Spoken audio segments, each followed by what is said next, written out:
Today we're covering the second day of section 6.3. We're still solving systems by elimination.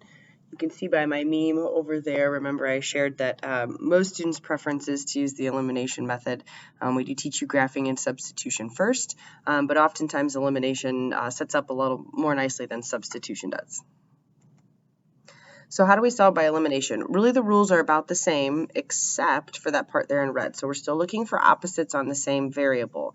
What you'll see happen today though is that we actually aren't given equations that already have opposites in them. So we're going to have to create opposites using multiplication.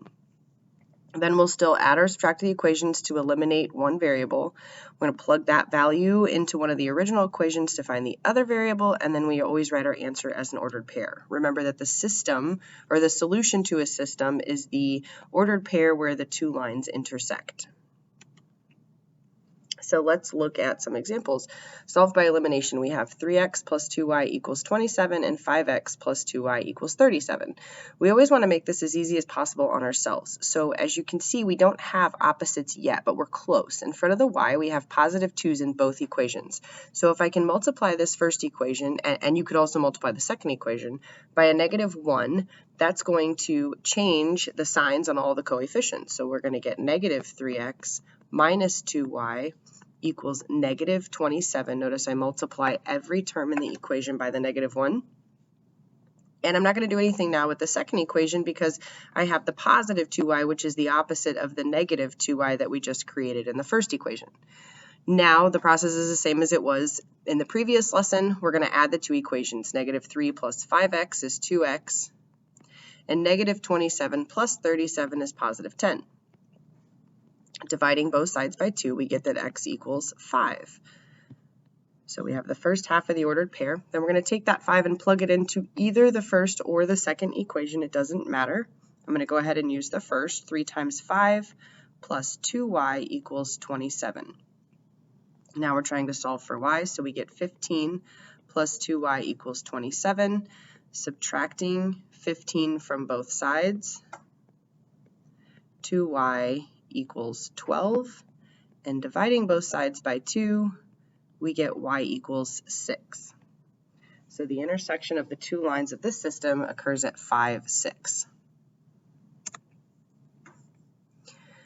Number 2, we have 2x minus 3y equals negative 13, and we have 4x plus y equals negative 5. In the first equation, we have a 2 and a negative 3, and in the second equation, we have a 4 and a positive 1.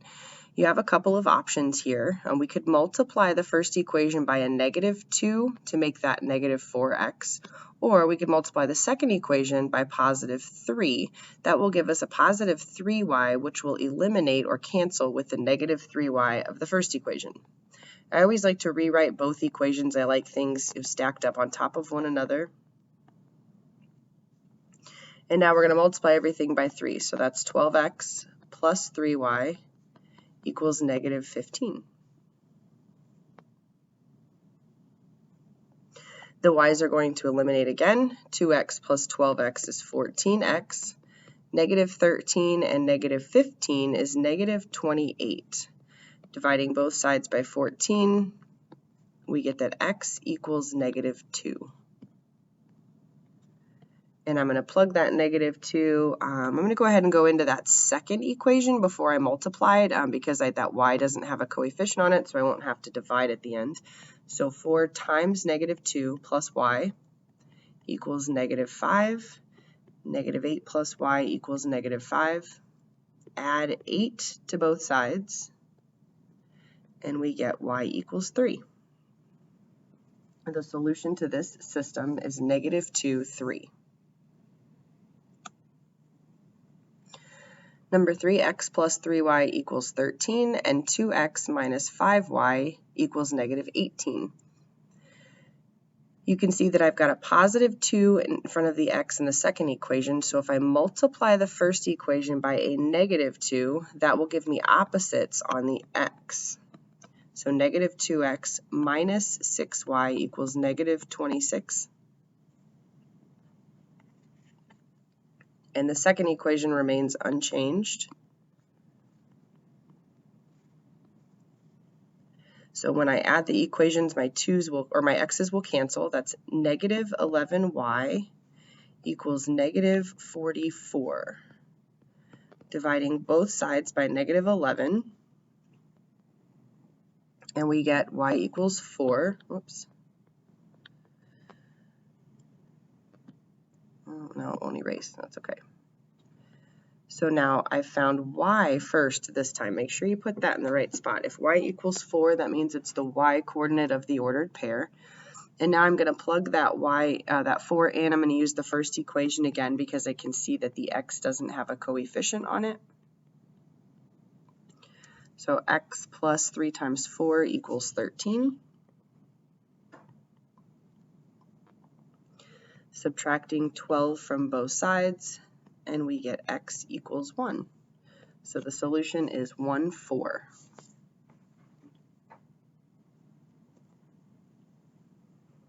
Number 4, we have 4x minus 3y equals 23 and 3x plus 4y equals 11. You can see here that we are unable to multiply either one equation or the other to get things to eliminate. I can't multiply 3 by anything to get 4 in either case. I do already have a positive and a negative in front of the y, so that is where I'm going to focus. I already have opposite signs. Now I just need to get opposite coefficients. What happens in the problems like this that are a little more difficult is we actually have to multiply both equations by something so that we can get that same number in front of the variable. So I'm going to multiply the first equation by 4, and I'm going to multiply the second equation by 3. That's going to give me a negative 12y in the first equation and a positive 12y in the second equation. So we have 16x minus 12y equals, my calculator real quick, 92. 23 times 4 is 92. In the second equation, I have 9x plus 12y equals 33. Adding the two equations together, my y's are going to eliminate. 16 plus 9 is 25, so I have 25x equals 92 plus 33 is 125, dividing both sides by 25, and we get x equals 5. Most of the time we have these set up so that you do get nice whole numbers, but that's not always the case. Now again, I can plug this into either the top or the bottom equation. It's not going to matter. I'll go ahead and do the bottom one this time. 3 times 5 plus 4y equals 11. And notice I'm using the equation that's given to me, not either one of the equations where I multiplied. It just gives me smaller coefficients. It's a little bit easier to work with. Subtracting 15 from both sides gives me 4y equals negative 4. And dividing both sides by 4, I get y equals negative 1. So the solution is 5, negative 1. We have several more examples today. Really just practice is the best in order to kind of help this all make sense. Number 5, we have 4x plus 3y equals 4 and 10x plus 6y equals 9. Looking at the coefficients, it's more difficult to get 4 and 10 to have the same coefficient. It would have to be a 20, so I would have to multiply both equations, or I can just multiply the top equation by negative 2 to give me a negative 6 in front of the y. So that's negative 8x minus 6y equals negative 8. My second equation is unchanged. So negative 8x plus 10x is 2x. Negative 8 plus 9 is 1. Dividing both sides by 2, and we're going to see a fraction here, x equals 1/2. You're welcome to change it to a decimal. If you leave it as a fraction, just always make sure that your answer is reduced. Now I'm going to plug 1/2 either into the top or the bottom. I'm going to go ahead and use the top. The coefficients are a little bit smaller. So 4 times 1/2 plus 3y equals 4. 4 times 1/2 is 2. Subtracting 2 from both sides, we get 3y equals 2. And then dividing by 3, we'll get another fraction here, y equals 2/3. This would be a little more difficult to do graphically. It would be probably pretty hard to tell if we graph these two lines that this is where they were in fact intersecting. That's why it's nice to have these methods of algebra to solve systems of equations. A couple more examples now. If you want to pause the video at any point and try to do these on your own, you are welcome to do that. We have 2x plus 8y equals 10 and x plus 4y equals 5. I'm going to go ahead and try to eliminate the x's. I've got a positive 2x on top, so on the bottom I'm going to multiply by negative 2. Rewriting the first equation, and then we have negative 2x minus 8y equals negative 10. You're going to see something interesting here. So my x's are going to eliminate. I have a positive 2x and a negative 2x, but you're also going to see that my y's are going to eliminate. Positive 8y and negative 8y. So what am I left with on the left-hand side? I'm left with 0. Bring down the equal sign, and you're again going to see that the 10s are going to eliminate with positive 10 and a negative 10. And so now on the right-hand side, I'm also left with 0. This is one of our special cases. Remember, we could have parallel lines that never intersect, or we could have the same line that intersects everywhere. So this is a true statement. 0 does equal 0. So this is infinitely many solutions.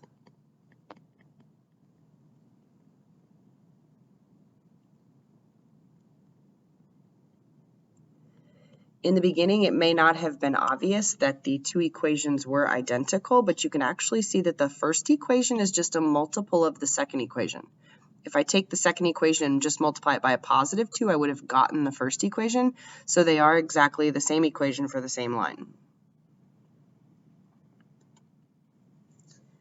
Number 7, we have 2x plus 3y equals 8 and 3x plus y equals 5. Again, don't make this more difficult on yourself than it has to be. You can see that, yes, I could multiply the first and the second equation and get maybe a positive and negative 6 in front of the x. But the second coefficient is a 3, and at the bottom I just have a 1. So if I just multiply the bottom equation by negative 3, I'm going to go ahead and get those y's to eliminate.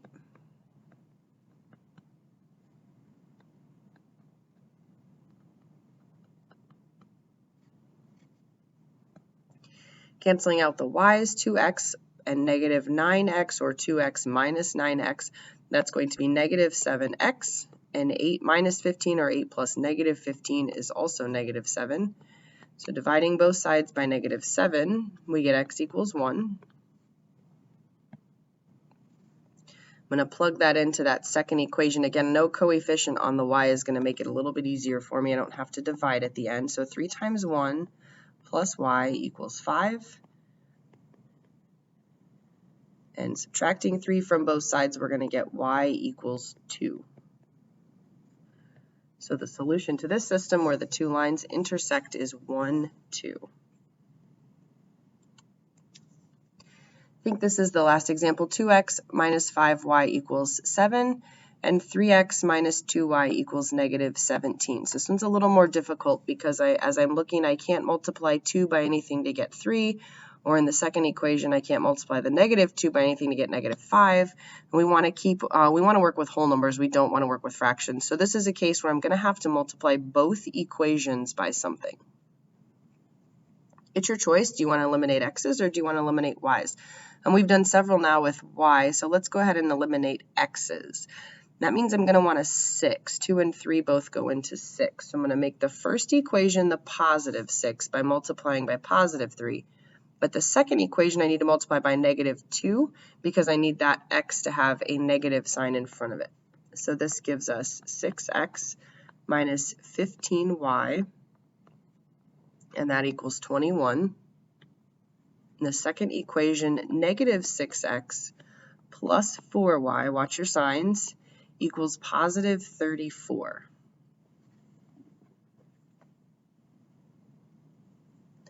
Now when I add my two equations, my x's eliminate. Negative 15y plus 4y is negative 11y.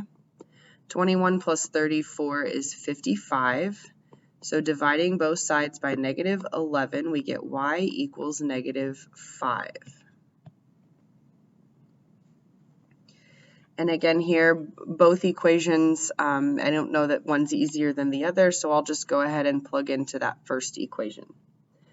We don't know what x is. We do know now that y is -5, so that's why we plug that -5 in for y. That's what it equals, and it equals 7. Again, notice I'm using the original equation we were given in the problem and not one of my multiples here.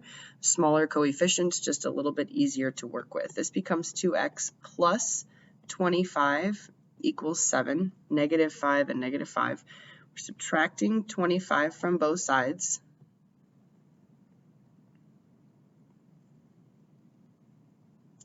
Seven minus 25 is -18. Dividing both sides by 2, we get x equals -9. And the solution to this system where the two lines intersect is at -9, -5. So this is going to wrap up solving systems, teaching you the 3 different methods. We now know how to graph, use substitution, and elimination. I will check your notes in class, and we will work on worksheet 6.3b.